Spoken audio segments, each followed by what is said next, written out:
Αγαπητοί ακροατές, καλή σας μέρα. Είστε συντονισμένοι στην συχνότητα 94,3 και ακούτε το ραδιοφωνικό σταθμό της Ιεράς Μητροπόλεως Λεμεσού και την εκπομπή Οδός Αλήθεια και Ζωή, μια καθημερινή πρωινή εκπομπή με θέματα που ασχολείται με πατερικούς λόγους οι οποίοι πηγάζουν μέσα από την εκκλησιαστική μας παράδοση. Σήμερα, αγαπητοί μας ακροατές, έχουμε και πάλι την ιδιαίτερη ευλογία να φιλοξενούμε στο σταθμό μας τον Γέροντα Ιγνάτιο, ηγούμενο της Ιεράς Μονής των Ποιμένων της Αγίας Γης των Ιεροσολύμων. Γέροντα, ευλογείτε. Εκμεταλλευόμαστε την παρουσία σας που βρίσκεστε ακόμα εδώ στην Μητρόπολη μας και έτσι έχουμε την χαρά να σας έχουμε και πάλι κοντά μας. Γέροντα, τα Ιεροσόλυμα είναι ο τόπος ο οποίος έζησε και περπάτησε ο Λόγος, ο Χριστός μας.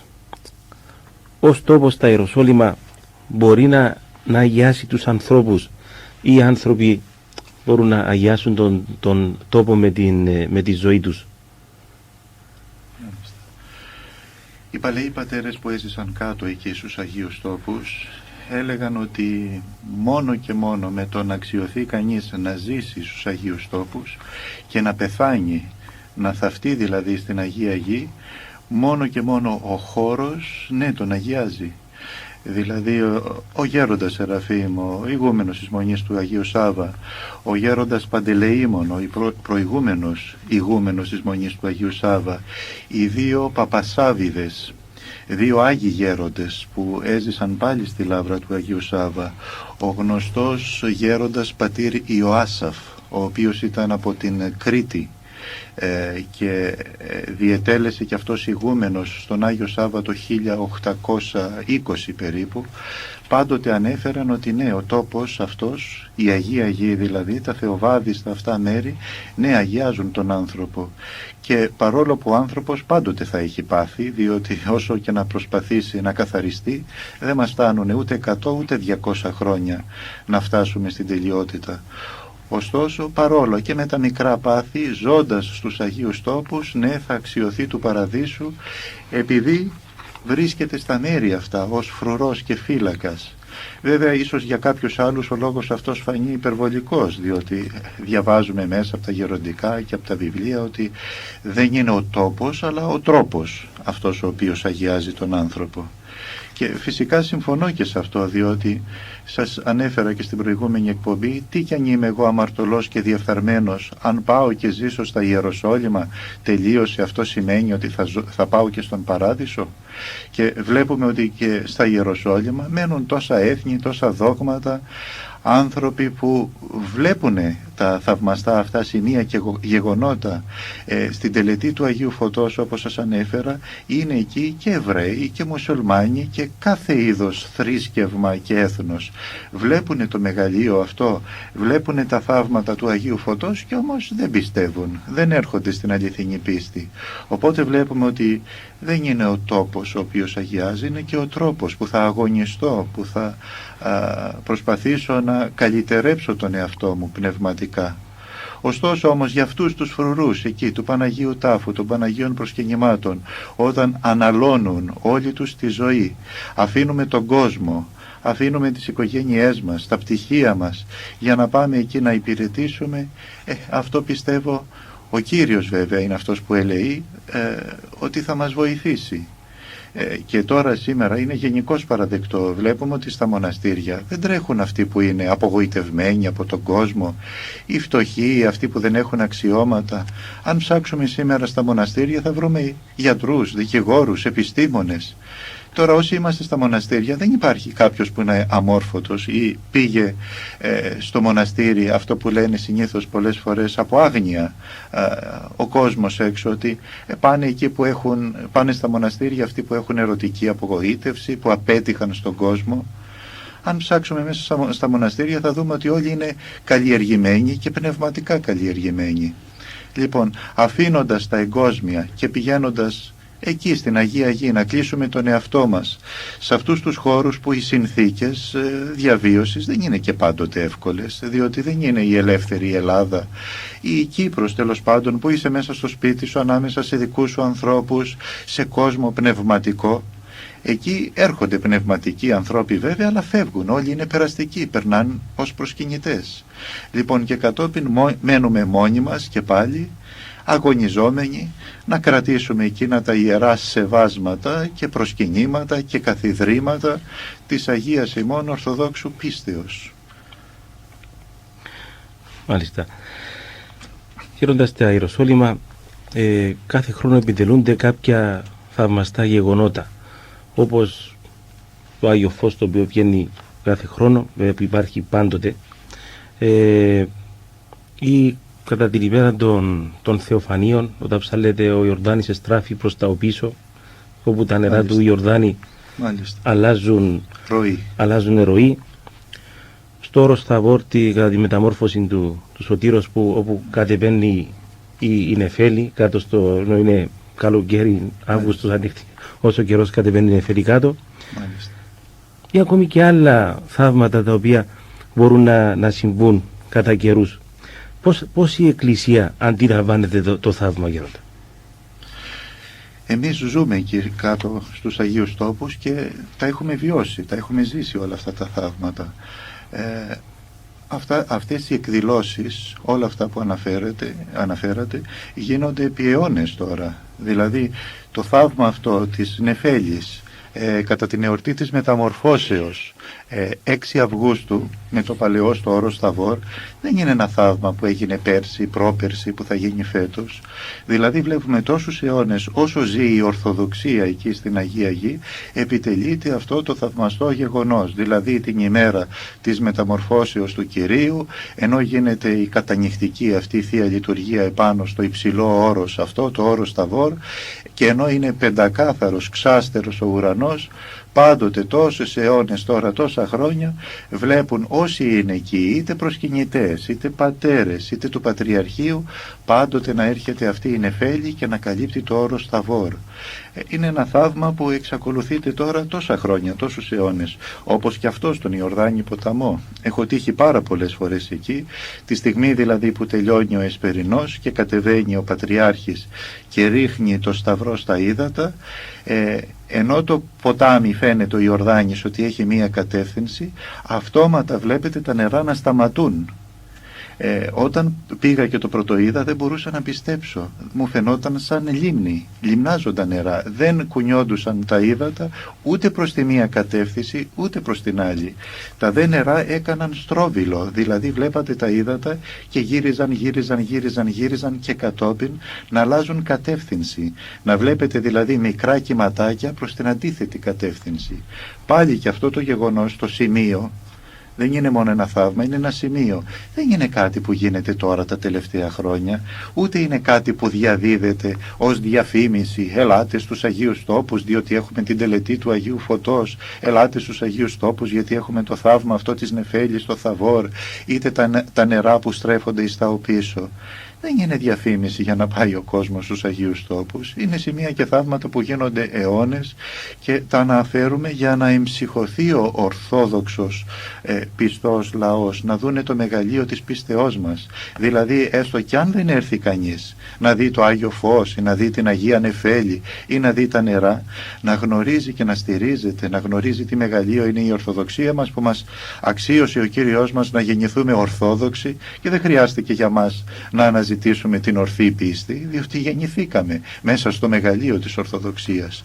Λοιπόν, αυτά τα σημεία, τα θαύματα, πώς τα αντιλαμβανόμαστε εμείς οι ίδιοι που ζούμε και κάτω, ως την παρουσία του Κυρίου. Ο Κύριος είναι σαν να μας λέγει, εδώ βρίσκομαι. Παρόλα τα προβλήματα, τους πειρασμούς, τις δοκιμασίες, τα πολιτικά, τα εκκλησιαστικά, ωστόσο ο Κύριος μας λέει, να, εδώ είμαι. Παρόλο που υπάρχουν τόσο μεγάλες δοκιμασίες, δεν είναι η παρουσία του Κυρίου. Αυτό το ανέσπερο Άγιο Φως δεν δηλώνει την παρουσία του Κυρίου, που το ανέσπερο αυτό Άγιο Φως της Αναστάσεως πάντοτε είναι εκεί. Δεν είναι ότι είναι μόνο το Μέγα Σάββατο. Η φωτεινή νεφέλη που έρχεται με εκλάμψεις Αγίου Φωτός δεν δηλώνει την παρουσία του Κυρίου, δεν δηλώνει την παρουσία του Αγίου Πνεύματος? Όταν κατεβαίνουμε στον Ιορδάνη ποταμό και βλέπουμε τα ύδατα να αλλάζουν κατεύθυνση, δεν μεταφερόμαστε νοητά 2.000 χρόνια πριν και ξαναζούμε αυτό το μέγα μυστήριο?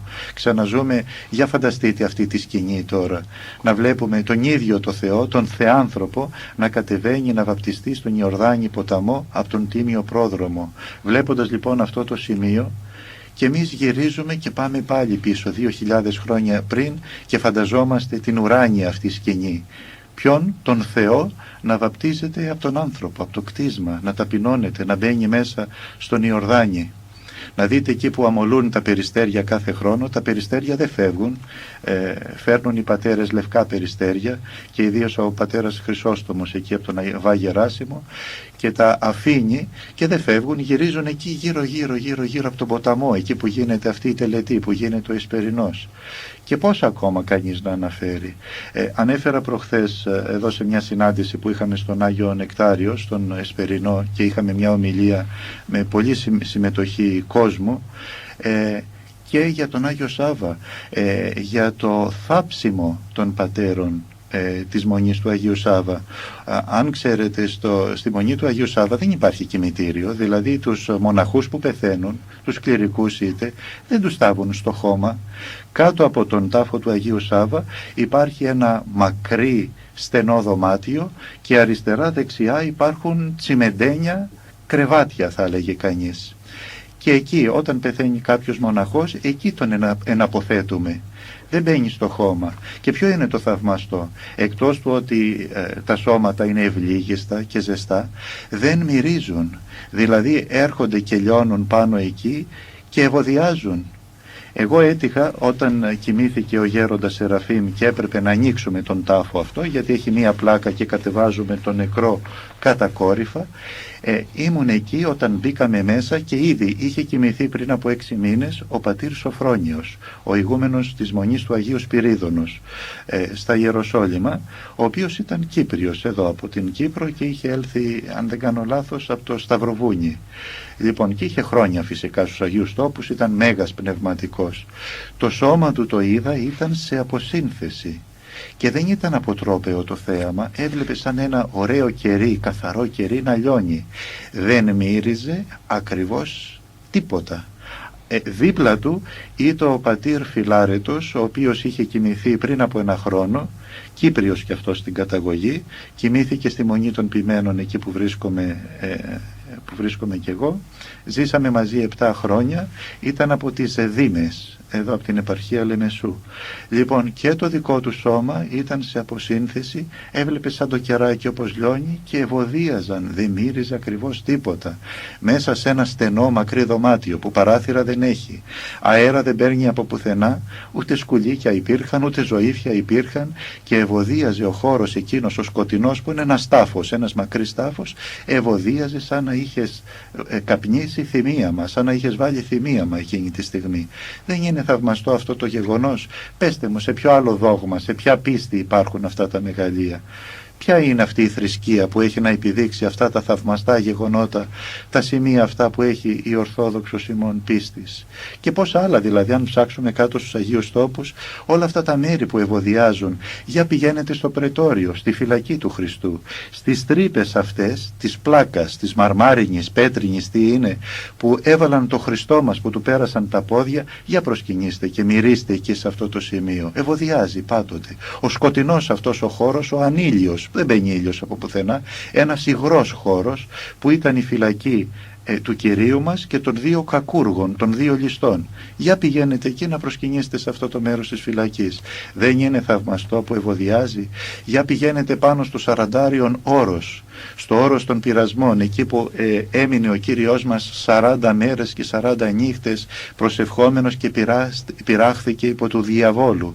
Αυτή η πέτρα εκεί που γονάτιζε ο Κύριος μας και ακουμπούσε την θεία του κεφαλή, για προσκυνήστε εκεί πέρα να δείτε πως ευωδιάζει. Αυτά μας κράτησαν και μας κρατούν εκεί κάτω στους Αγίους Τόπους. Εγώ γι' αυτό έμεινα, όπως σας είπα, όταν πήγα προσκυνητής. Θυμάμαι όταν πήγα στο Σαραντάριο και προσκύνησα αυτή την πέτρα, μου μύριζε σαν γαρίφαλα, σαν τριαντάφυλλα, και ήταν ο γέροντας εκεί, ο ηγούμενος, ο πατήρ Γεράσιμος, δεν τον γνώριζα.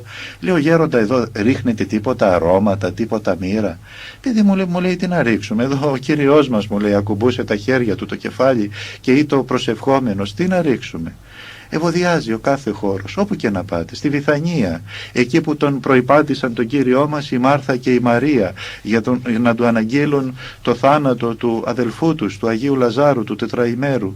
Πόσα να αναφέρει κανείς, πόσα σημεία. Πολλές φορές μας διαφεύγουν και εμάς, διότι ζούμε εκεί, έχουμε συνηθίσει να τα βλέπουμε, και φυσικά αυτά μας εμψυχώνουν να καθόμαστε στην Αγία Γη, γιατί σας είπα ότι κάτω εκεί λίγοι άνθρωποι είμαστε, δεν είμαστε πολλοί, ένας, δύο. Αν μας μαζέψετε όλους μαζί, στο ημερολόγιο του Πατριαρχείου Ιεροσολύμων αναφέρεται ότι η δύναμη σε πατέρες είμαστε γύρω στους 125. Αυτή δεν έχει άλλους, και είναι τόσα πολλά τα μοναστήρια και τα προσκυνήματα. Αν δεν είχαμε όλα αυτά τα επαναλαμβανόμενα σημεία και θαύματα, πώς θα μέναμε κι εμείς κάτω εκεί στην Αγία Γη, σε χώρους αφιλόξενους? Βλέπω εδώ τώρα την Κύπρο και θαυμάζω, όπου πάω, τόσο πολύ πράσινο, τόσο πολύ ομορφιά, δάση. Εχθές πήγα εκεί στο Τρόοδος και γυρίσαμε στα μοναστήρια, όλα αυτά που βρίσκονται. Τι πλατάνια, τι πεύκα, κέδρη. Κάτω εκεί εμείς στους Αγίους Τόπους και ιδίως στην Παλαιστίνη είναι ξερά, άγωνα τα μέρη, όλο πέτρες. Λοιπόν, αυτό που μας τράβηξε στην Αγία Γη εμάς δεν είναι η ομορφιά του τοπίου. Πηγαίνει κανείς στο Άγιο Όρος και φρένεται στο περιβόλι της Παναγίας. Τι ομορφιά, η θάλασσα, ο γαλάζιος ουρανός, τα δάση μέσα, η πλούσια αυτή πυκνή βλάστηση. Και πολλές φορές λέω, Θεέ μου, φαίνεται ότι είναι το χέρι του Θεού που μας τράβηξε κάτω στους Αγίους Τόπους. Εμένα προσωπικά πάντοτε με συνέρπαζε το πράσινο, και όταν πήγαινα στο Άγιο Όρος, στα μοναστήρια του Αγίου Όρους, ως προσκυνητής και έμενα για μια εβδομάδα και για 10 μέρες, δεν χόρτενα το τοπίο. Όταν βρέθηκα όμως κάτω στους Αγίους Τόπους, δεν είχε το τοπίο τίποτα ιδιαίτερο, αλλά ήταν η ευωδία, ήταν η χάρη που σε τραβάει και σε μαγνητίζει να κάτσεις κάτω στους Αγίους Τόπους, και η οποία χάρη σε αυτή μαγνητίζει, εχμαλωτίζει και τους προσκυνητές να έρθουν, να ξανάρθουν, και εμάς να συνεχίζουμε να στέκουμε σε αυτές τις πνευματικές επάλξεις, σε αυτές τις θερμοπύλες, θα έλεγε κανείς. Όχι ότι θέλω να εξυψώσω τους εαυτούς μας, ανάξιοι είμεθα και ελάχιστοι. Αυτός ο οποίος μας διατηρεί εκεί κάτω είναι ο ίδιος ο Κύριος, με το να μας ενδυναμώνει τους ελαχίστους και να στέλνει κάθε χρόνο αυτά τα θεοσημεία, τόσες αιώνες στην Αγία Γη, 2.000 χρόνια τώρα. Κάποιος γέροντας έλεγε μια φορά ότι το να αναστηθεί κάποιος νεκρός από ένα θαύμα δεν είναι τόσο σημαντικό όσο να αναστηθεί κάποιος άνθρωπος πνευματικά, διότι αυτός ο οποίος ήταν νεκρός και αναστηθεί κάποια στιγμή πάλι όπως θα ξαναπεθάνει. Μάλιστα. Ενώ κάποιος ο οποίος ανασταίνεται πνευματικά είναι πιο έτσι. Φυσικά όταν ζεις έναν άνθρωπο, κάποιον δικό σου άνθρωπο γνωστό, που βλέπεις ότι είναι μέσα στην αμαρτία, βουτυγμένος μέσα στην αμαρτία, κάποτε βέβαια έλαβε ένα ορθόδοξο βάπτισμα, όμως ούτε εκκλησία, ούτε προσευχή, ούτε εξομολόγηση, ούτε νηστεία, καμία σχέση με πνευματική ζωή και με Θεό. Και όταν ξαφνικά κάτι του συμβαίνει και βλέπεις αλλάζει όλη του η ζωή και τρέχει στην εκκλησία, αποκτά πνευματικό εξομολόγο, αρχίζει να νηστεύει, αρχίζει να προσεύχεται, αρχίζει να μαθαίνει τι είναι το κομποσκίνι και να ζει συνειδητά ως Ορθόδοξος χριστιανός και με ζήλο, δεν είναι θαύμα αυτό? Και πολλές φορές σε αυτούς ακριβώς τους ανθρώπους που έζησαν μακριά από το Θεό και έζησαν μέσα στην αμαρτία, μέσα στη νύχτα, μέσα στη διαφθορά, βλέπει κανείς αλματώδη πρόοδο και χαίρεται. Πολλές φορές βλέπουμε σε αυτούς τους ανθρώπους που δεν ήξεραν από Χριστό, που ήσαν και αβάπτιστοι ακόμα και βαπτίστηκαν, βλέπεις τόσο θέληση, ζήλο και πίστη που θαυμάζει κανείς. Δεν είναι νεκρανάσταση αυτή? Τι να αναστήσει κανείς νεκρό από αυτή την νεκρανάσταση που είναι κανείς μέσα στα πλοκάμια του σατανά και της αμαρτίας και έρχεται στο Χριστό κοντά και βλέπετε, αλλάζει το πρόσωπό του, αλλάζει η μορφή του, αλλάζει η ζωή του και στο τέλος σώζεται, δηλαδή πάει και στον παράδεισο. Μάλιστα, να ακούσουμε έναν ύμνο και να επιστρέψουμε, Γέροντα. Ανελήφθης εν δόξη Χριστέ ο Θεός ημών, χαροποίησας τους μαθητάς τη επαγγελία του Αγίου Πνεύματος, βεβαιωθέντων αυτόν δια της ευλογίας, ότι σύ ο Υιός του Θεού, πολυτρωτής του κόσμου.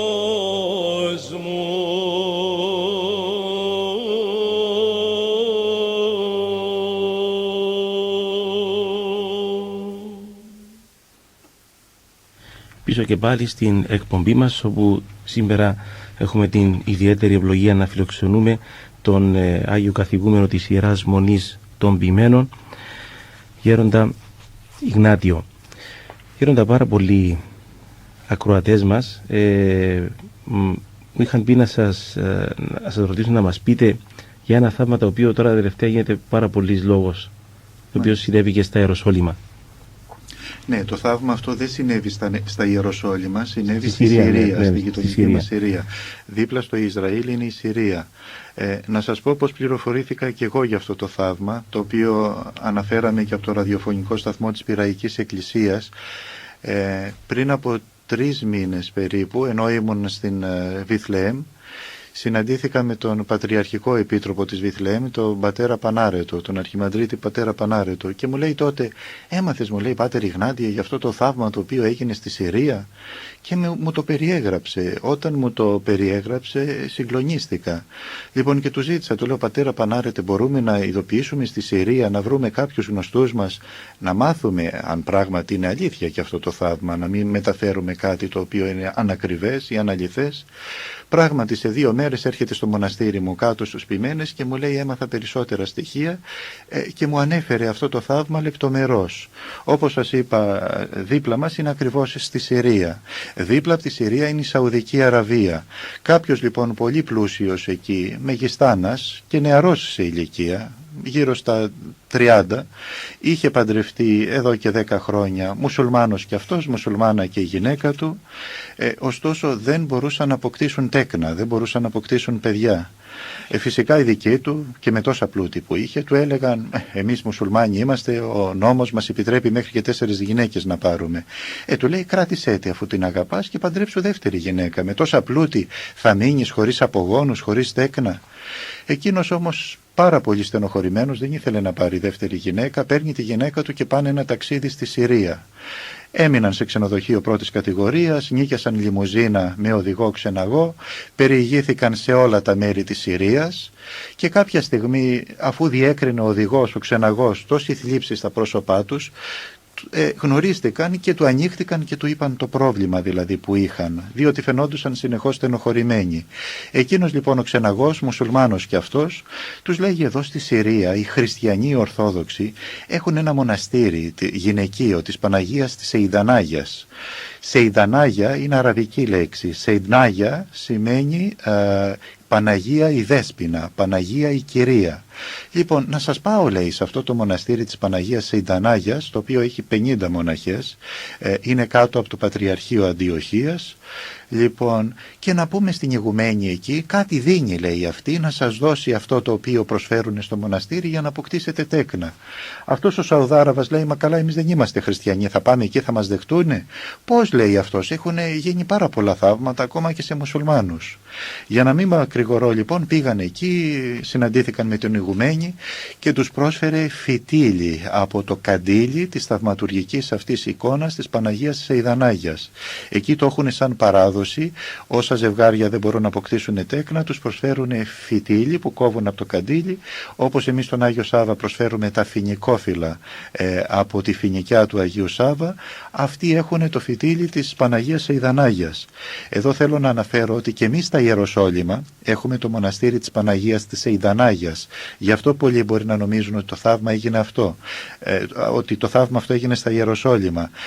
Το μοναστήρι αυτό που έχουμε εμείς συνδέεται με την Παναγία της Εϊδανάγιας στη Συρία, επειδή έχουμε άλλη θαυματουργική εικόνα, ένα τρίπτυχο από το μοναστήρι εκείνο, το οποίο πριν από 300 χρόνια έφευγε μόνο του, το τρίπτυχο αυτό, η εικόνα αυτή, ερχόταν στα Ιεροσόλυμα στο μοναστήρι αυτό, το ξαναυπέστρεφαν πάλι στη Συρία πιστεύοντας ότι κάποιος την έκλεψε και την έφερε εκεί, ξαναγύριζε και στο τέλος την άφησαν εκεί, στο σπίτι αυτό, στο μοναστήρι αυτό που ήταν το σπίτι της γιαγιάς της Παναγίας μας, της Αγίας Μαρίας δηλαδή της Προμήτωρ, και επειδή ερχόταν συνεχώς το τρίπτυχο αυτό θαυματουργικός από τη Σεϊδανάγια, ονομάστηκε το μοναστήρι της Παναγίας Σεϊδανάγιας.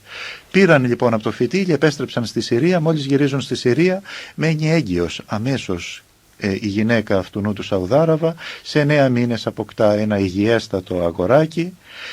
Λοιπόν, και ειδοποιεί πάλι ο Σαουδάραβας τον οδηγό εκείνον τον ξεναγό που τον είχε πάει στο μοναστήρι και του λέει: θέλω αύριο να έρθεις να με πάρεις από το αεροδρόμιο της Δαμασκού, διότι είχα τάξει ότι αν γίνει αυτό το θαύμα θέλω να επιστρέψω πάλι πίσω σε αυτό το μοναστήρι, να προσφέρω κάποιο μεγάλο ποσό στο μοναστήρι, το ίδιο και σε σένα, διότι με βοήθησες, εσύ μου άνοιξες τα μάτια και μας πήγες εκεί.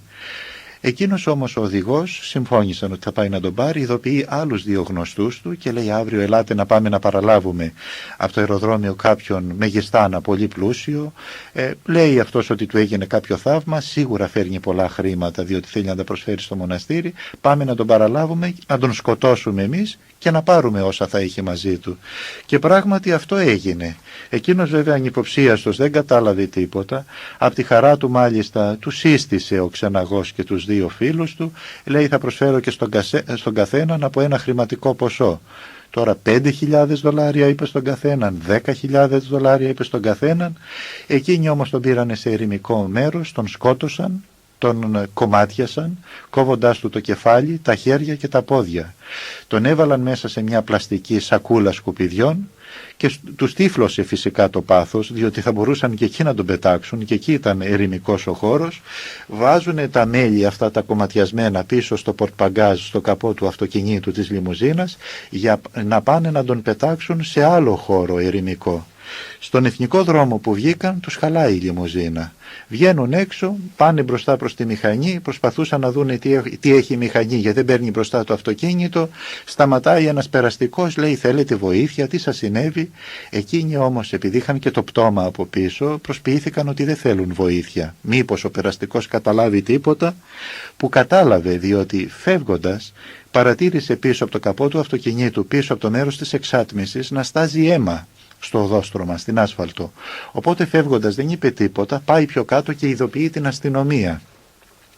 Καταφτάνει η αστυνομία, είδανε και οι αστυνομικοί ότι έτρεχε αίμα από πίσω. Δεν φαντάστηκαν βέβαια ότι θα έχουν φτάσει στο σημείο να έχουν σκοτώσει άνθρωπο, επειδή τα μέρη εκείνα έχουν κτηνοτροφία. Φαντάστηκαν ότι κάτι έκλεψαν, κάποιο ζώο δηλαδή. Μόλις δίνουν διαταγή να ανοιχτεί το καπό, αντί να δούνε τα κομματιασμένα μέλη του Σαουδάραβα, βγαίνει υγιής, αρτιμελής και τους λέγει: μόλις τώρα η Παναγία η Σεϊδανάγια με ανέστησε δυνάμει του Υιού της και με έραψε, και τους υπέδειξε τα ραμμένα μέλη του, δηλαδή τα χέρια, το λαιμό εδώ, τα πόδια κάτω. Φυσικά αυτοί οι 3 που τον σκότωσαν εκείνη τη στιγμή αμέσως τρελάθηκαν, σαν δαιμονισμένοι, άρχιζαν και φώναζαν: δεν είναι δυνατό, εμείς το σκοτώσαμε, εμείς τον κομματιάσαμε, πώς ζει, πώς μιλάει, και τους πήρανε κατευθείαν σε ψυχιατρικές κλινικές. Το δε Σαουδάραβα έγινε σάλος φοβερός στη Συρία. Αυτό βέβαια που σας αναφέρω έγινε πριν 1 ακριβώς χρόνο.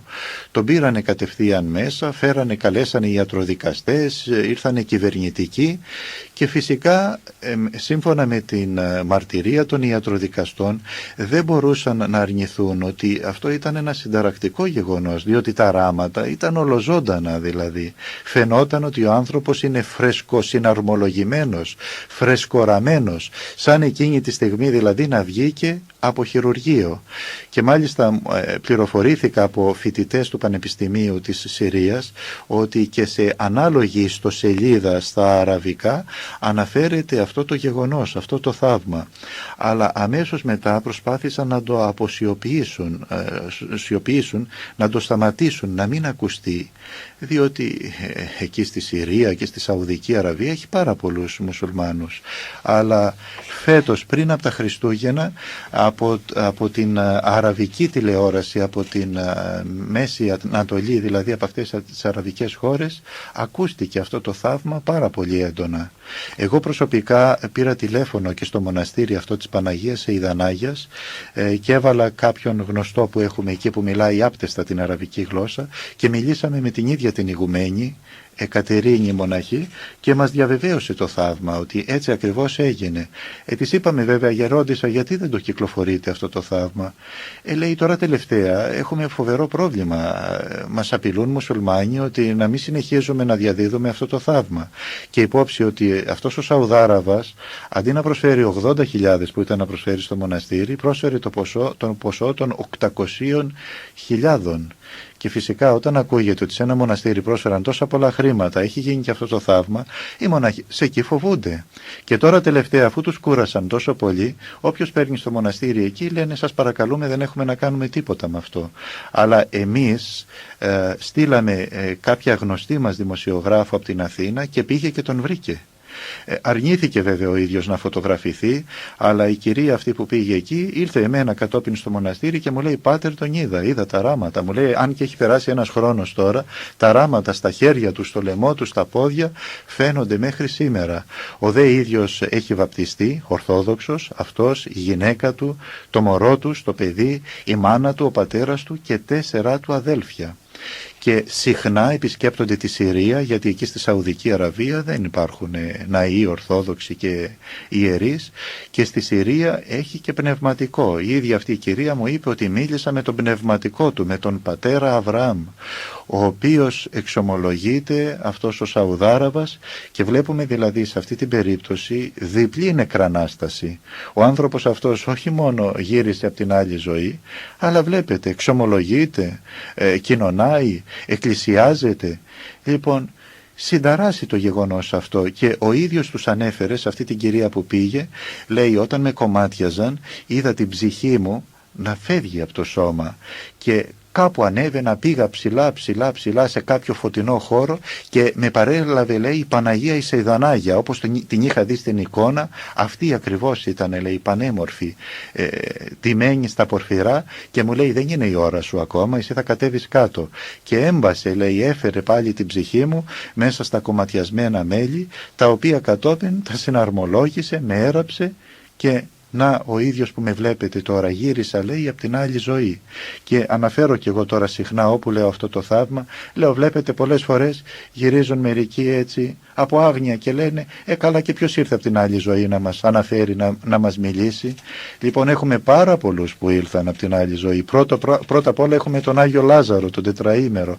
Πόσους άλλους έχουμε που ήλθαν από την άλλη ζωή? Και τώρα, να, σε αυτές τις μέρες, τις δύσκολες αυτές μέρες, τις χαλεπές που ζούμε, βλέπετε τι θαύματα συνταρακτικά γίνονται.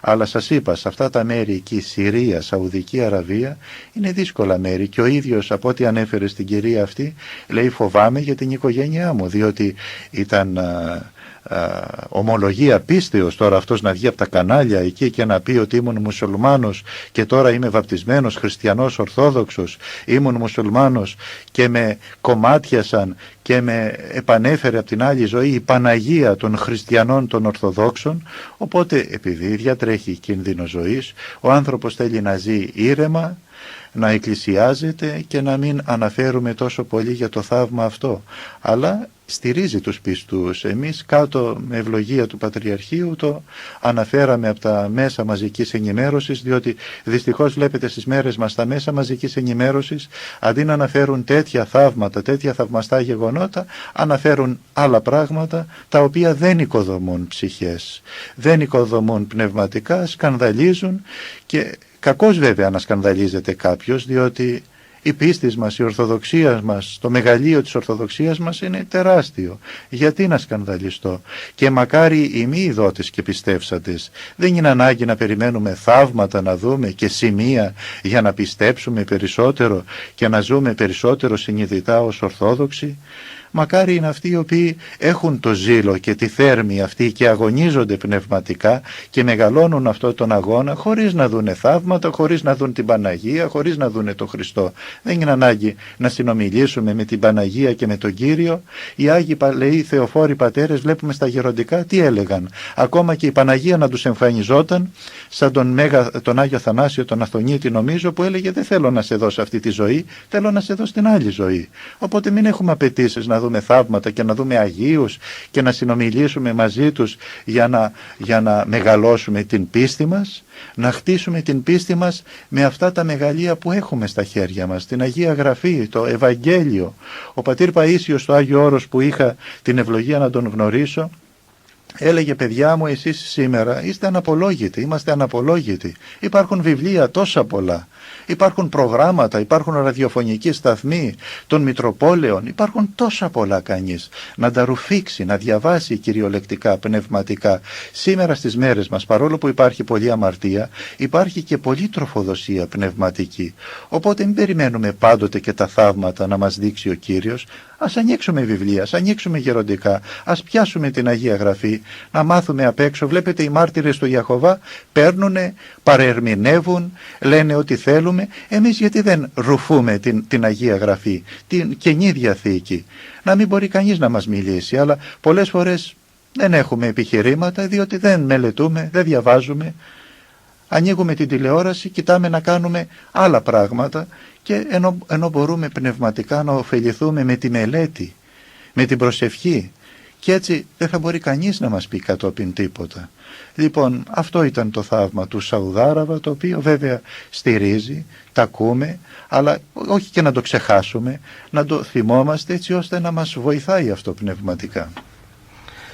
Σίγουρα, Γέροντα, τα έργα του Θεού συνήθως αποσιοποιούνται, αν όχι πάντοτε, ενώ μπορούμε να πούμε ότι προωθούνται τα έργα της αμαρτίας. Μάλιστα. Να περάσουμε σε ακόμη έναν ύμνο και να συνεχίσουμε, Γέροντα.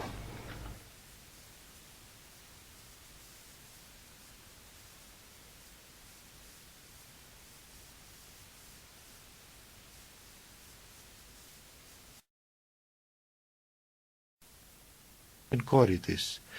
Μια μέρα λοιπόν, ενώ είχε φτάσει ο καιρός και σαν αύριο θα μπαίνανε στο νοσοκομείο, πάει το πρωί να ξυπνήσει την κοπέλα για να αντισταυρώσει με το λαδάκι και να ετοιμαστούν για να πάνε στο νοσοκομείο για την επέμβαση, και βλέπει ότι δεν υπήρχε ο όγκος, είχε εξαφανιστεί εντελώς. Μα πού είναι ο όγκος, τι συνέβη? Αναστατώθηκαν, απ' τη χαρά έκλαιγαν, φώναζαν.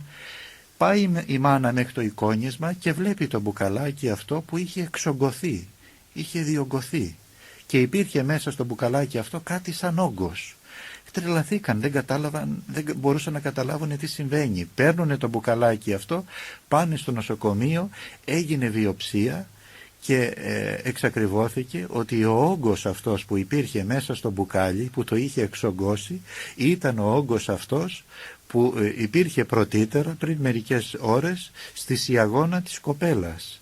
Δηλαδή φαντάζεστε τι έγινε. Δηλαδή να φύγει τώρα ο κακοήθης αυτός όγκος από τη σιαγώνα που είχε ριζώσει, που το κορίτσι κινδύνευε να πεθάνει, που είχε ριζώσει μέσα στα οστά, μέσα στα κόκαλα, και να φύγει και να μπει μέσα στο μπουκάλι αυτό που η μητέρα σταύρωνε το κορίτσι. Εγώ το έζησα αυτό, δηλαδή μας πήρανε τηλέφωνο, μας στείλανε φωτογραφίες.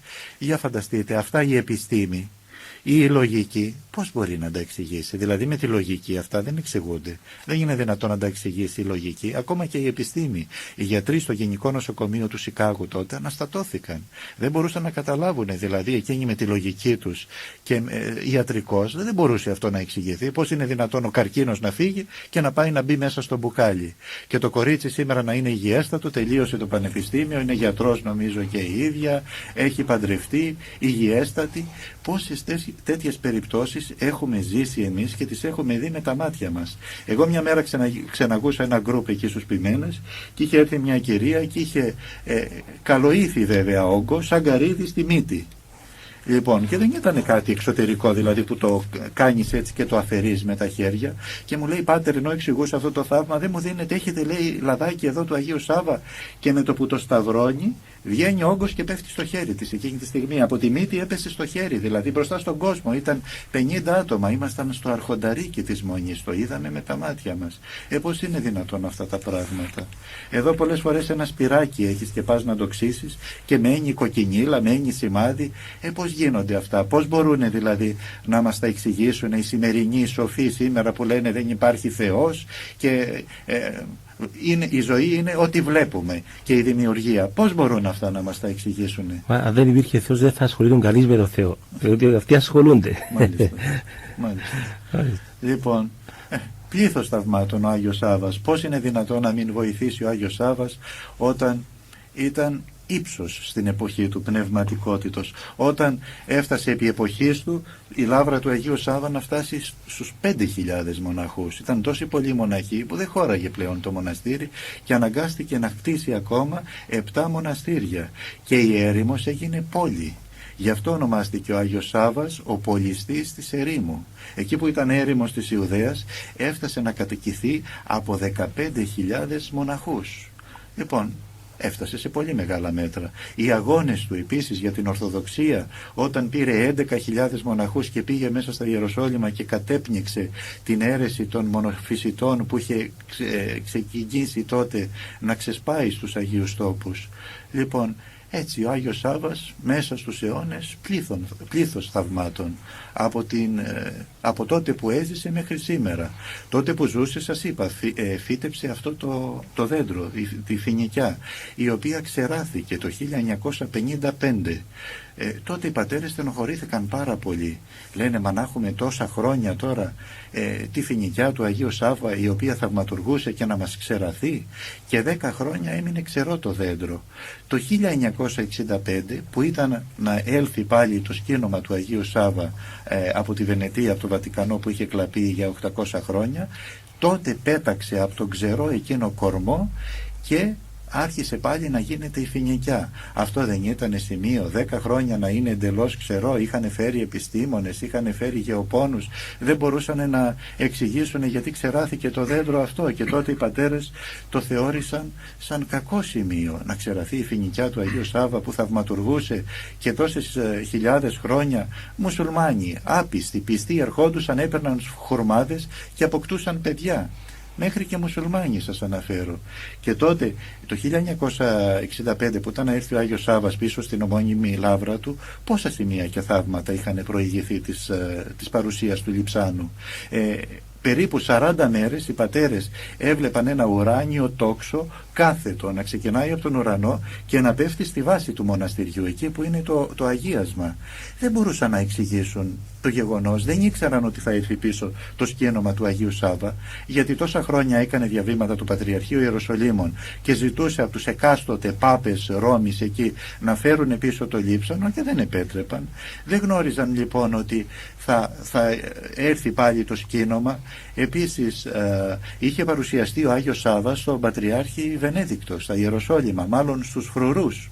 Όταν ήδη ήταν η αντιπροσωπεία στο Βατικανό, δεν γνώριζε ο Πατριάρχης πότε θα φτάσουν από την Αθήνα να έρθουν πίσω στους Αγίους Τόπους, και τη νύχτα της παραμονής που θα ερχόταν το σκήνομα του Αγίου Σάββα στα Ιεροσόλυμα, παρουσιάζεται ένας ψηλός καλόγερος με μεγάλη γενιάδα, διπλή έτσι, ανοιγμένη στη μέση. Ήταν πολύ όμορφος ο Άγιος Σάββας. Παρουσιάζεται στους φρουρούς της πατριαρχικής οικίας του Πατριάρχου του Βενεδίκτου και τους λέγει, πέστε στο μακαριότατο που είναι μέσα τώρα και ξεκουράζεται, κοιμόταν ο Πατριάρχης, ότι έρχομαι αύριο. Διότι δεν είχαν ειδοποιήσει οι πατέρες πότε θα φτάσει το σκήνομα, γιατί είχαν παραμείνει και 24 ώρες στην Αθήνα. Έρχομαι αύριο. Καλά, του λένε αυτοί, και ποιος είσαι εσύ? Είμαι ο Σάββας, ο υγιασμένος. Και εξαφανίστηκε. Μπαίνουν μέσα αυτοί αλαφιασμένοι, τον ξύπνησαν μακαριότατε, λέει, έτσι και έτσι. Εμφανίστηκε ένας ψηλός καλόγερος και μας είπε ότι έρχεται αύριο. Μα ποιος είναι τούτος, τους λέει αυτός? Μας είπε ότι είναι ο Σάββας. Μα καλά, λέει, δεν έχουμε καμία ειδοποίηση. Δεν ξέρουμε αν η αποστολή έρχεται αύριο από το Βατικανό. Τελικά λαμβάνουν εκείνη τη στιγμή τηλεγράφημα και λέει φτάνουμε αύριο. Λοιπόν, ο Άγιος Σάββας είχε προηγηθεί του τηλεγραφήματος και λέει πέστε στον Πατριάρχη ότι αύριο φτάνω. Έμεινε το λείψανό του 17 ημέρες στο ναό της Αναστάσεως τότε το 1965 για να προσκυνήσουν και γυναίκες και μοναχές, διότι θα έμπαινε στο Άββατο, και τη 17η ημέρα, ενώ ήταν να μείνει το λείψανο εκεί στο ναό της Αναστάσεως για πολλούς μήνες, να προσκυνήσει πολλοί κόσμος, τη 17η ημέρα παρουσιάζεται στον μουσουλμάνο φρουρό της πύλης έξω του Παναγίου Τάφου που έχει τα κλειδιά και λέει να πει στον Πατριάρχη ότι δεν μπορώ να μείνω περισσότερο εδώ στο ναό της Αναστάσεως, διότι έρχονται και πολλοί βρώμικοι, ακάθαρτοι, αμαρτωλοί και με προσκυνούν και μη ορθόδοξοι, δηλαδή αλόθρησκοι. Θέλω να επιστρέψω πίσω στο μοναστήρι μου να ησυχάσω. Και αφού παρουσιάστηκε ο Άγιος Σάββας και το είπε στο φρουρό, πίστεψε ο Πατριάρχης, διότι βλέπετε όταν παρουσιάζεται ο Άγιος και σε έναν αλόθρησκο που δεν έχει πίστη, γίνεται και πιο πιστευτό το θαύμα. Όταν το θαύμα αυτό του Σαουδάραβα έγινε στο Σαουδάραβα, είναι διπλή νεκρανάσταση, διότι όχι μόνο αναστήθηκε, αλλά βαπτίστηκε κι αυτός, έγινε Ορθόδοξος. Γι' αυτό και πολλές φορές βλέπουμε θεοσημεία που γίνονται και σε μη Ορθοδόξους για να βαπτιστούν. Εγώ έζησα και το παράδειγμα αυτό ενός μικρού που ερχόταν εκεί εδώ και χρόνια στους Ποιμένες, σε ηλικία 11 χρονών μας πρωτοήλθε ένας μουσουλμάνος από τη Βιθλεέμ. Χτυπάει μια μέρα η πόρτα, μου λέει ο γέροντας ποιος είναι? Λέω δεν ξέρω, ένας μικρός είναι έξω, 10-11 χρονών είναι. Μου λέει τι θέλει, άνοιξε του. Ανοίγω την πόρτα, τον ρώτησα τι ήταν, μου λέει είμαι μουσουλμανάκι από πολύ πλούσια οικογένεια. Και του λέω έτσι με τα λίγα αραβικά που ήξερα, καλά τι θέλεις? Μου λέει ξέρεις, εγώ είμαι από πολύ φανατική οικογένεια, από πολύ πλούσια οικογένεια πάτερ, αλλά μου εμφανίζεται συνεχώς ο Χριστός, βλέπω συνεχώς αγγέλους και θέλω, μου λέει, μου είπαν ότι εδώ είναι ένας Άγιος Γέροντας Σεραφείμ, θέλω να τον γνωρίσω, θέλω να βαπτιστώ. Τον περνάω κατευθείαν στο Γέροντα και αυτό το παιδί μας ερχόταν χρόνια εκεί κάτω και κρυφίως το κατηχούσαμε και έφυγε κατόπιν και πήγε στην Ελλάδα να βαπτιστεί. Αυτά δεν είναι σημεία, αυτό δεν είναι το χέρι του Θεού? Πώς είναι δυνατόν ένα μουσουλμανάκι που δεν ξέρει τίποτα από Χριστό, που πήγαινε σε σχολείο μουσουλμανικό, που δεν διδάσκεται το Κοράνι και δεν γνωρίζουν ποιος είναι ο Μεσσίας Χριστός, δεν γνωρίζουν ποια είναι η Παναγία, δεν γνωρίζουν καν τι είναι άγγελοι. Αυτό δεν είναι θαύμα όταν σου περιγράφει ότι αφού θέλω να βαπτιστώ και μου είπε ο Χριστός ο ίδιος να γίνω Ορθόδοξος? Δεν του είπε πήγαινε γίνε Ρωμαιοκαθολικός ή γίνε Προτεστάντης ή βαπτίσου Ουνίτης, του είπε να βαπτιστείς Ορθόδοξος. Και όταν αυτό παιδάκι 10-11 χρονών να ψάχνει να βρει το μοναστήρι και πού είναι αυτός ο γέροντας Σεραφείμ για να κατηχηθεί, δεν είναι αυτό θαύμα? Ο γέροντας Σεραφείμ μας ανέφερε επίσης και άλλο ένα περιστατικό. Όταν το 1933 πήγε στο μοναστήρι, τους εμφανίστηκε ένα αρχοντόπουλο από την Κεσάρια της Παλαιστίνης, 26 χρονών. Έφτασε στο μοναστήρι ντυμένος στα μεταξωτά και βρήκε τότε τον πατέρα Παντελεήμονα και λέει, μου παρουσιάστηκε στην Κεσάρια της Παλαιστίνης ο ίδιος ο Χριστός και μου είπε να κινηθώ και να έρθω τόσα χιλιόμετρα και να βρω εσάς τον πατέρα Παντελεήμον και να με βαπτίσετε, να με κάνετε χριστιανό Ορθόδοξο. Και τότε είχαν την επιφύλαξη, γιατί καμιά φορά και σε αυτά τα θαύματα που κυκλοφορούν πρέπει να έχουμε και τη σχετική επιφύλαξη. Θα μου πείτε, καλά, μπορεί να μην είναι αληθή? Πρέπει να τα διασταυρώσουμε. Όταν ο άλλος έρχεται και σου λέει βλέπω τον Χριστό, βλέπω την Παναγία, μπορεί να είναι και πλαμνεμένος. Είναι και αυτοί σήμερα που λένε ότι μιλούν με την Παναγία, αυτοί οι φωτισμένοι και οι φωτισμένες. Οπότε πρέπει να τα εξετάζουμε, πρέπει να μην δεχόμαστε κάθε τι τόσο εύκολα. Αυτός λοιπόν ο μουσουλμάνος έμεινε 6 μήνες μαζί τους και τελικά τον βαπτίσανε, τον πήραν στη Σαμάρια, στο φρέαρ του Ιακώβ και τον έκαναν Ορθόδοξο. Το όνομά του το μουσουλμανικό ήταν Γιούσεφ και τον ονόμασαν Ιωάννη. Ξαναγυρίζει κατόπιν πίσω στον Άγιο Σάββα, έμεινε μαζί τους και ζούσε σαν καλόγερος. Μετάνιες έκαναν οι καλόγεροι, μετάνιες έκανε κι αυτός. Κομποσκίνη, κανόνα. Έφτασε, λέει, ο γέροντας Σεραφείμ, εμείς τότε, λέει, ήμασταν δόκιμοι μοναχοί και ξεπέρασε, λέει, στον αγώνα και στην άσκηση μεγαλοσχήμους μοναχούς ο Ιωάννης αυτός. Κάποια στιγμή, λέει, του μπαίνει μέσα η ιδέα να πάει να κάνει ομολογία και μαρτυρία στους δικούς του.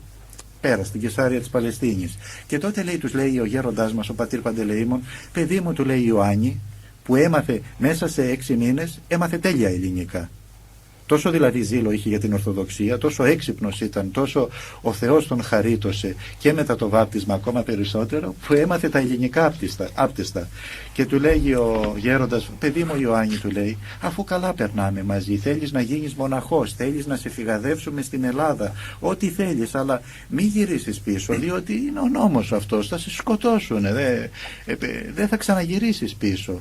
Και επειδή έβλεπαν την επιμονή του να πάει και να κάνει ομολογία, πήγε, χάσανε τα ίχνη του, του είπανε, σε παρακαλούμε, ειδοποίησέ μας με κάποιο τρόπο.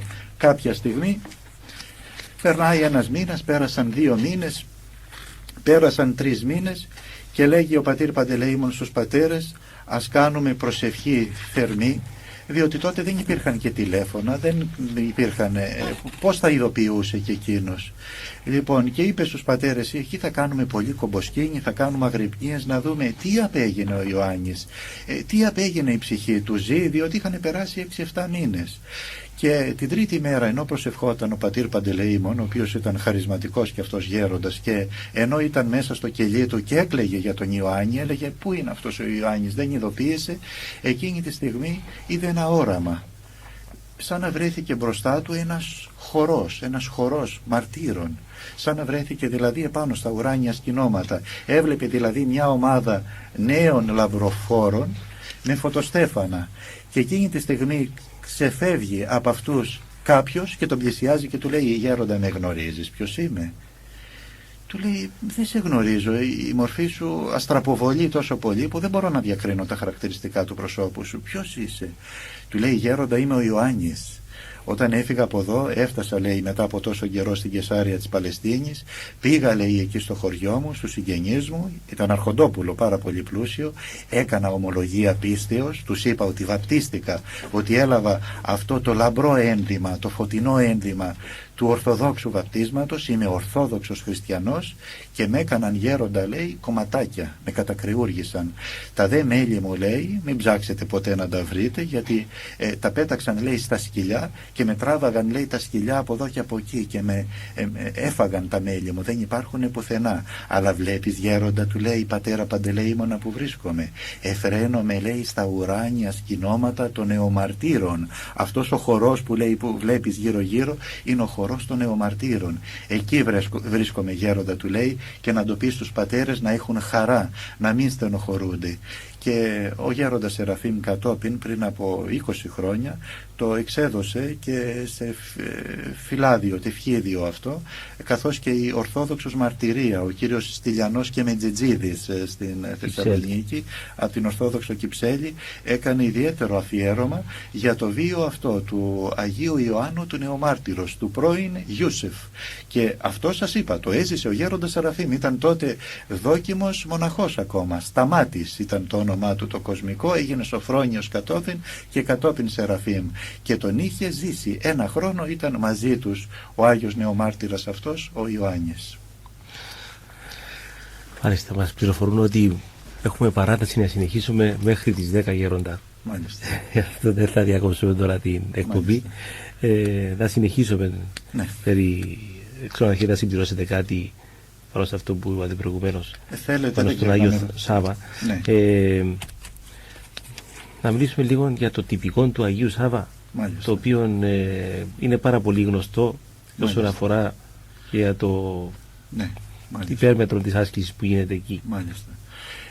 Ως γνωστόν και το τυπικό το οποίο ακολουθείται και στο Άγιο Όρος, αν πάτε στο Άγιο Όρος, τα μεγάλα αυτά μοναστήρια, τα 19 μοναστήρια, βλέπετε ότι το τυπικό των ακολουθιών είναι τυπικό της λάβρας του Αγίου Σάββα.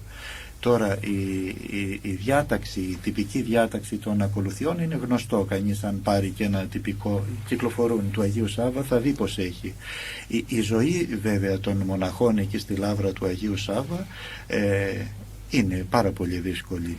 Γιατί είναι ένα από τα δυσκολότερα μοναστήρια αυτά του Αγίου Σάββα, διότι νερό δεν έχει το μοναστήρι. Αποταμιεύουν το βρόχινο νερό. Απαγορεύεται η οποιαδήποτε επικοινωνία με τον κόσμο. Δηλαδή μπήκε στο μοναστήρι του Αγίου Σάββα να γίνεις μοναχός, δεν έχεις επικοινωνία με τον κόσμο. Νεκρώνεσαι δηλαδή, αποξενώνεσαι, εκμηδενίζεσαι. Τι κι αν είσαι γιατρός, τι κι αν έχεις 2-3 διπλώματα, τι κι αν μιλάς γαλλικά, αγγλικά. τι κι αν είχες θέσεις στον κόσμο, από τη στιγμή που θέλεις να γίνεις μοναχός στη λάβρα του Αγίου Σάβα, τελείωσε εκεί, κόβεσαι από τα εγκόσμια. Τηλέφωνα ένας ασύρματος υπάρχει, ο οποίος δεν λειτουργεί και πάντοτε, για τον ηγούμενο, αν χρειαστεί κάτι, αν αρρωστήσει κάποιος. Αλουσία έχουν οι πατέρες, εκεί δεν λούζονται, εκεί δεν μπλένονται, δεν υπάρχουν μπάνια. Ο μοναχός από τη στιγμή που θα μπει εκεί μέσα, αποτάσσεται τον κόσμο, άσκηση, προσευχή, μακρές ακολουθίες, κάθε μέρα πηγαίνουν στο ναό, και η νυχτερινή λειτουργία σηκώνονται 12 η ώρα τα μεσάνυχτα. Εκεί βέβαια ακολουθούν τη βυζαντινή ώρα, έχουν το βυζαντινό ρολόι, αλλά σε κοσμική ώρα χτυπάει 12 η ώρα τη νύχτα, κοσμική ώρα, χτυπάει η καμπάνα 33 φορές. Όσα είναι τα χρόνια του Κυρίου μας επί της γης. 33 φορές είναι το ξυπνητήριο, όπως το λένε. Σηκώνονται 12 η ώρα τα μεσάνυχτα οι πατέρες, κάνουν τον κανόνα, τον προσωπικό τους κανόνα στο κελί μέχρι τις 1 η ώρα, 1 η ώρα δηλαδή μετά τα μεσάνυχτα. 1 η ώρα χτυπάει η κανονική καμπάνα, πάνε στο ναό και ξεκινάει μεσονυχτικό και όρθρος, και Θεία Λειτουργία τελειώνει το πρωί, ξημερώματα, 6 και 7 η ώρα. Αυτό είναι κάθε μέρα. Οι μέρες δε αγρυπνιών, όταν έχουν αγρυπνία, η αγρυπνία εκεί ξεκινάει 8 η ώρα το βράδυ και τελειώνει 7 και 8 η ώρα το πρωί. Δηλαδή οι πατέρες είναι 12 ώρες συνεχόμενες στο ναό και παίρνουν μέρος όλοι στο ψάλτισιμο, στο αναλόγιο, έτσι ώστε να συμμετέχουν και να μην τους παίρνει ο ύπνος. Λοιπόν, μόνο και μόνο οι καιρικές συνθήκες εκεί στη λάβρα του Αγίου Σάβα, και ιδίως τώρα το καλοκαίρι, αυτό και μόνο τους αγιάζει. Τώρα αυτές τις μέρες έχουν 45 υποσκιάν. Και φανταστείτε τώρα, δηλαδή 45 υποσκιάν, εκεί κάθεσαι και μουσκεύεις. Όσες φορές έτυχε να λειτουργήσω εκεί στον Άγιο Σάβα, νιώθεις σαν να κάνεις ντουζ, σαν να κάνεις μπάνιο, δηλαδή σαν να σου ρίχνει κανείς κουβάδες νερό από πάνω. Η ζέστη είναι τόσο πολύ, γιατί είναι η έρημος εκεί, είναι η πέτρα που ανάβει. Πράσινο χορτάρι, δεν υπάρχει τίποτα. Αυτό το μοναστήρι εκεί δεν έχει παρηγορία, δεν έχει παραμυθία. Η μόνη παρηγορία και η παραμυθία εκεί των πατέρων είναι ο Άγιος Σάββας, είναι το σκήνομά του, είναι η προσευχή, είναι η κατάνοιξη, είναι αυτά που τους ενδυναμώνουν. Είναι ένα από τα δυσκολότερα μοναστήρια, μπορώ να πω, αυτή τη στιγμή στον κόσμο, γι' αυτό και δεν τραβάει μοναχούς, γι' αυτό και με το ζόρι, και πάλι καλά, δόξα τω Θεώ, που έχει 15 πατέρες. Ο δε πατήρ Ευδόκιμος είναι αγωνιστής, είναι το μικρό αυτό παιδί που είχε δει ο γέροντας Σεραφείμ όταν ήταν στο σχολείο. Ο πατήρ Ευδόκιμος τελείωσε την πατριαρχική σχολή, γυμνάσιο και λύκειο στα Ιεροσόλυμα. Κάποια στιγμή, κάποια φορά πριν από χρόνια πολλά, είχε πάει ο γέροντας Σεραφείμ να δει τον Πατριάρχη το Βενέδικτο και παρατήρησε ένα παιδί 12 χρονών που ήταν εκεί στο σχολείο, ο μικρός Θεόδωρος, ο οποίος ξεχώριζε. Και λέει ο γέροντας Σεραφείμ, μακαριότατη, του λέει, αυτό το μικρό παιδί το βλέπετε που κάθεται εκεί. Αυτό κάποια στιγμή, λέει, θα με αντικαταστήσει στη λάβρα του Αγίου Σάβα. Και λέει τότε ο Πατριάρχης ο Βενέδικτος, καλά τρελάθηκες βρε γέρο Σεραφείμ, του λέει, αυτό το μικρό παιδί, και πού ξέρεις εσένα ότι θα σε αντικαταστήσει?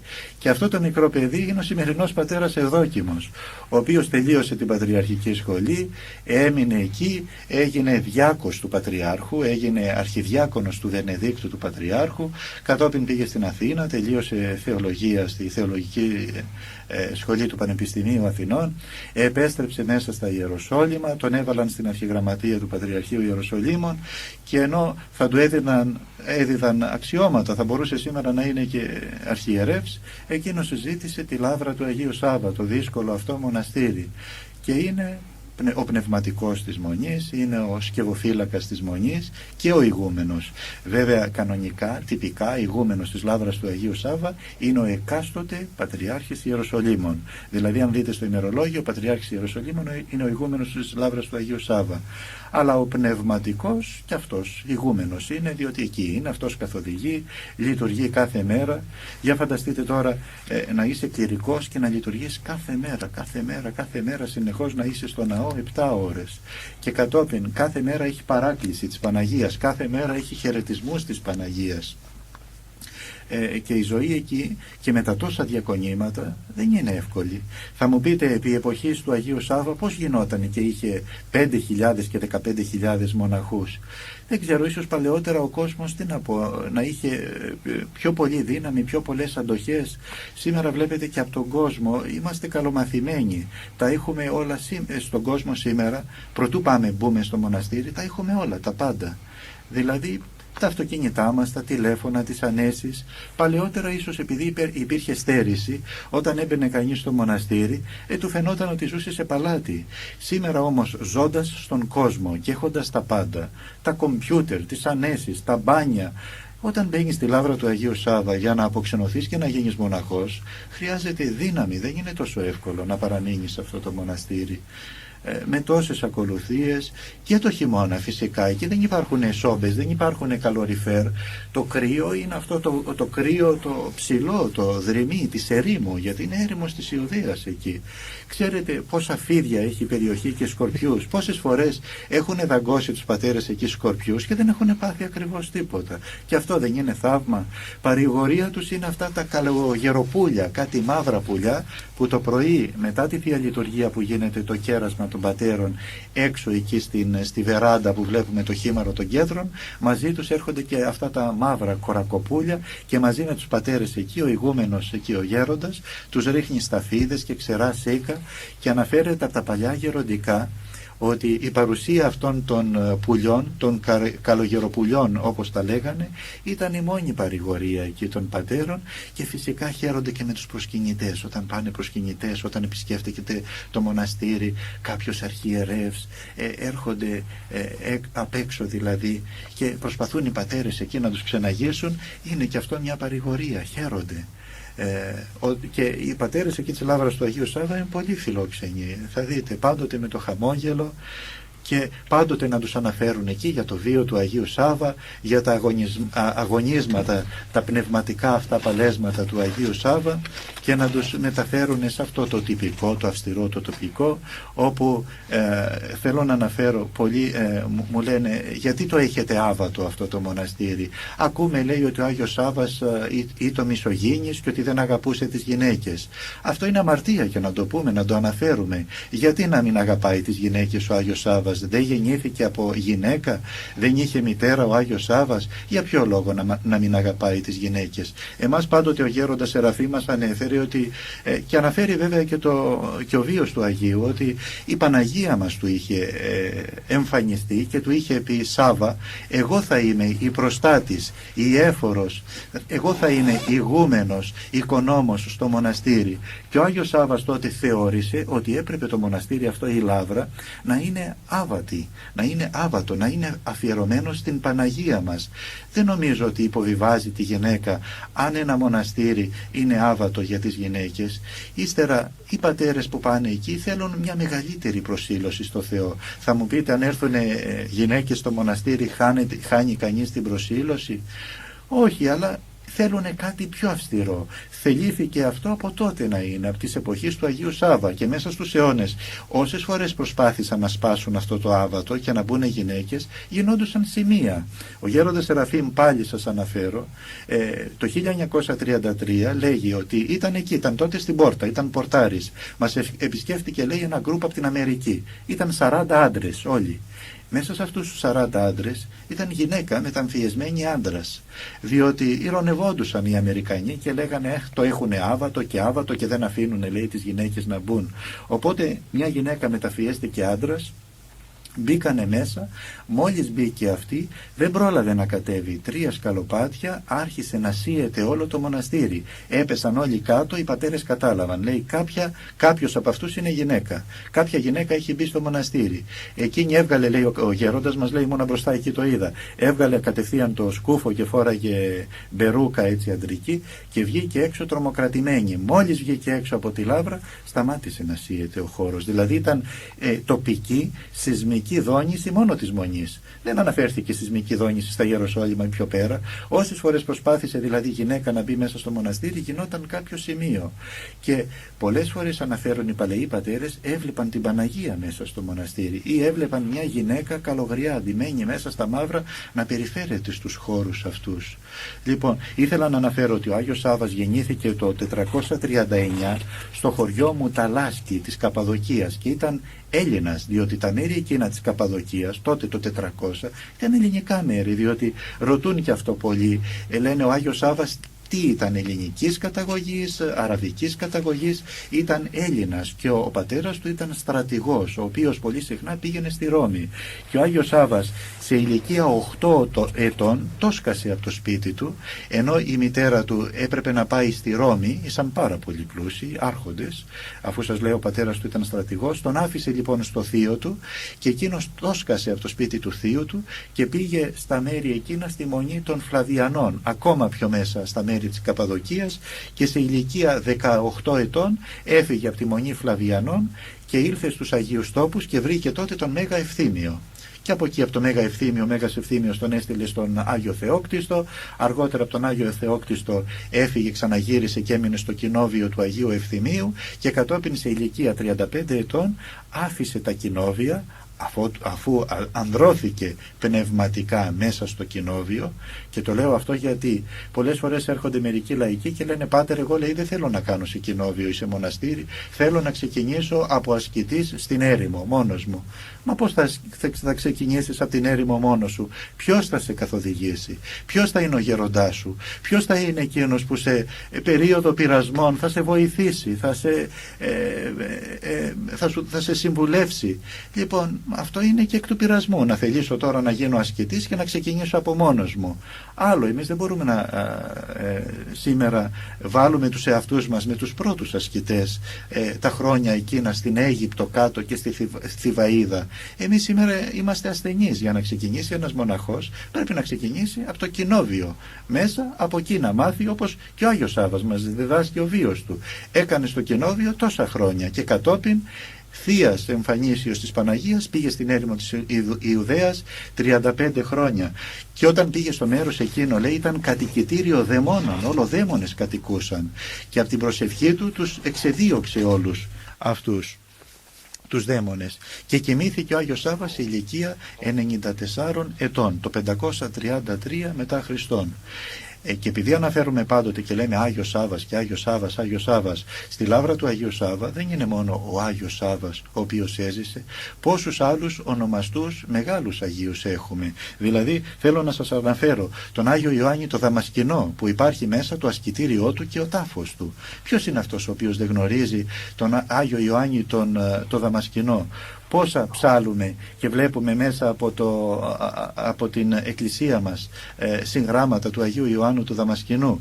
Επίσης για τον Άγιο Ιωάννη Επίσκοπο Κολωνίας, πόσα κανείς να αναφέρει για τον Άγιο Ιωάννη Επίσκοπο Κολωνίας, ο οποίος ήταν αρχιεπίσκοπος και είχε πίμνιο 300.000, και για την ταπείνωση, για την απλότητα άφησε την αρχιεπισκοπή του κρυφίως και ήρθε κάτω στην έρημο της Ιουδαίας και εμφανίστηκε στον Άγιο Σάββα τον Υγειασμένο ως δόκιμος μοναχός, και του λέει, γέροντα, μπορείτε να με δεχθείτε στη λάβρα σας εδώ και να γίνω κάποτε κι εγώ μοναχός?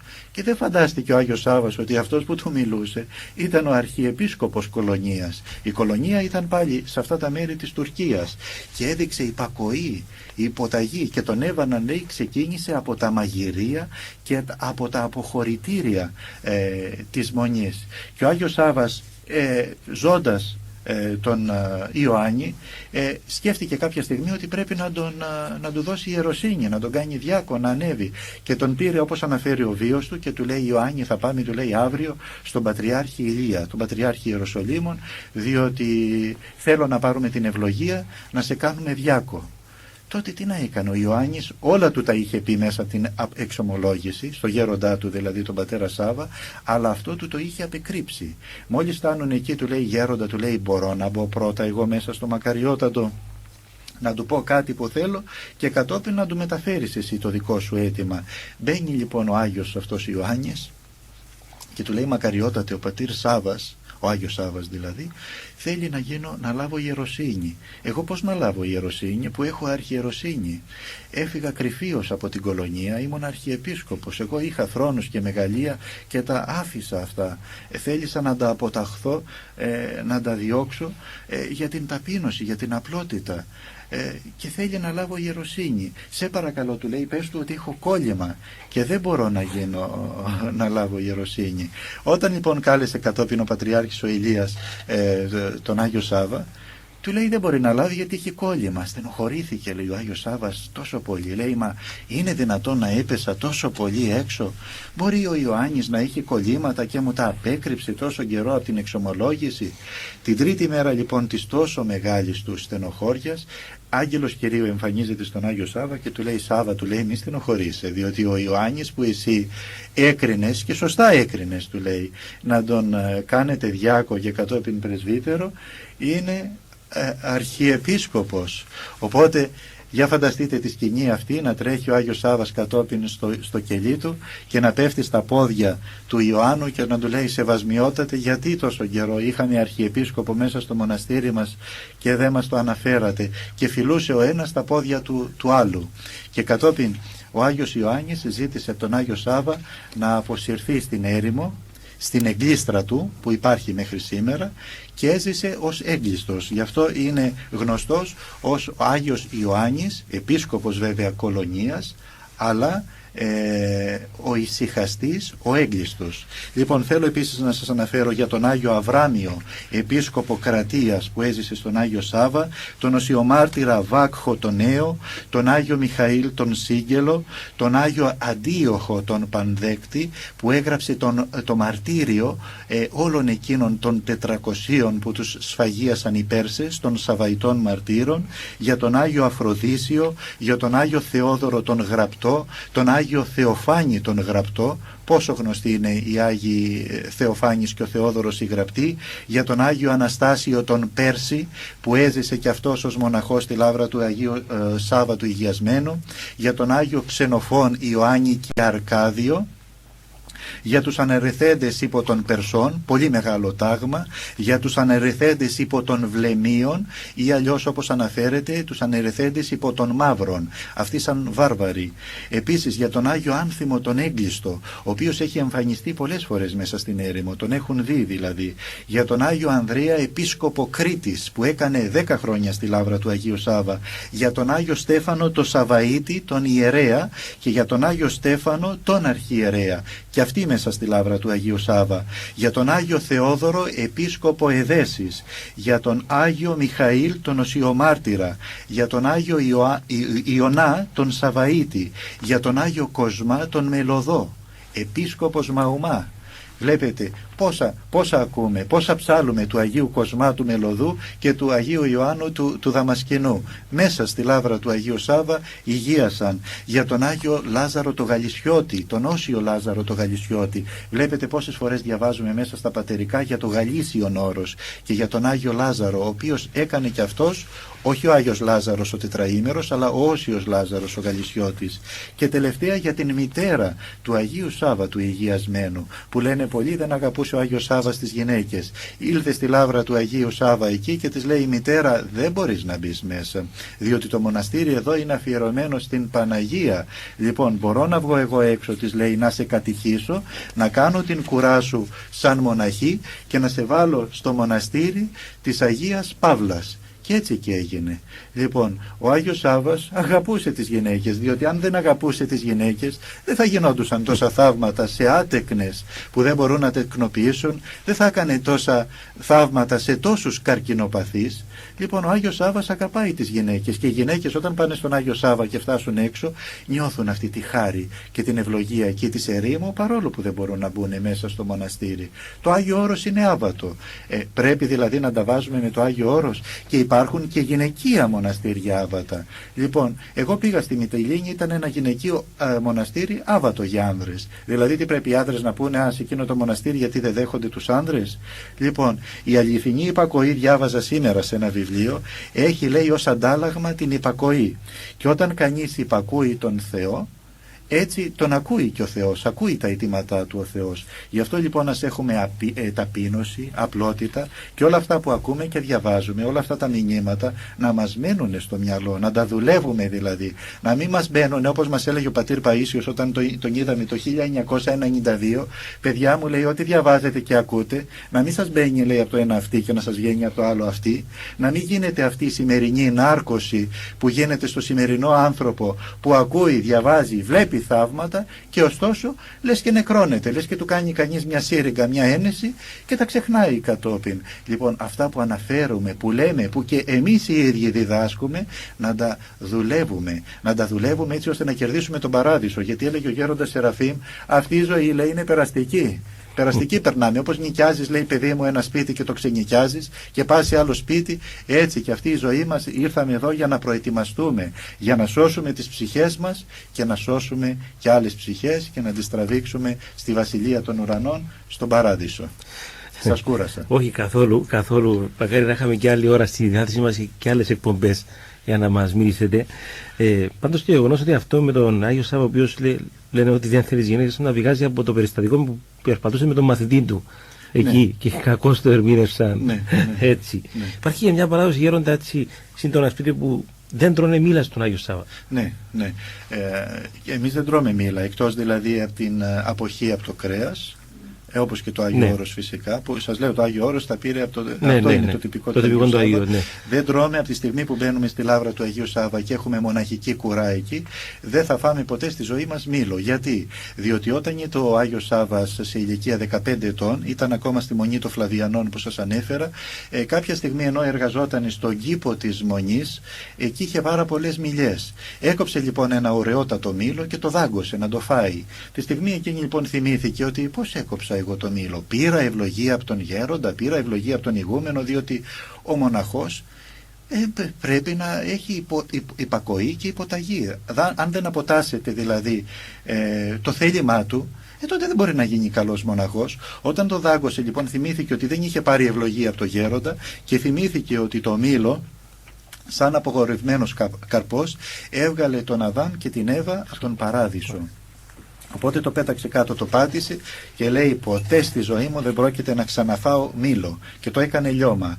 Και σαν παράδοση και εμείς δηλαδή οι μοναχοί του Αγίου Σάββα όλους αυτούς τους αιώνες, από τότε την εποχή του Αγίου, το κράτησαν και να πάτε μήλα δώρο στο μοναστήρι δεν τα βάζουν μέσα, τα δίνουν ευλογία κατόπιν στους προσκυνητές ή στους αμπεντίδες εκεί της περιοχής, σαν να λέμε τους Βεδουίνους, και δεν τρώμε ποτέ όσο ζούμε στη ζωή μας μήλο, σαν παράδοση αυτό, όχι ότι είναι αμαρτία, όχι ότι αν φάω κατά λάθος δηλαδή μήλο θα πάω στην κόλαση, αλλά το τηρούμε αυστηρά. Εμένα προσωπικά τα μήλα ήταν το αγαπημένο μου φρούτο και όταν πήγα στο μοναστήρι και μου λέει ο γέροντας, δεν πρόκειται ποτέ στη ζωή σου να φας μήλο, λέω πώς γίνεται αυτό? Και όμως με ευχαρίστηση το κάνουμε. Λέμε είμαστε παιδιά του Αγίου Σάββα και για να μεσητεύσει ο Άγιος Σάββας στην άλλη ζωή για μας και να πει να τα παιδιά μου, πρέπει και εμείς κάποιες θυσίες να έχουμε κάνει δηλαδή, εκτός από τις πνευματικές θυσίες και κάποιες έτσι ηλικές, να μην τρώμε κρέας, να μην τρώμε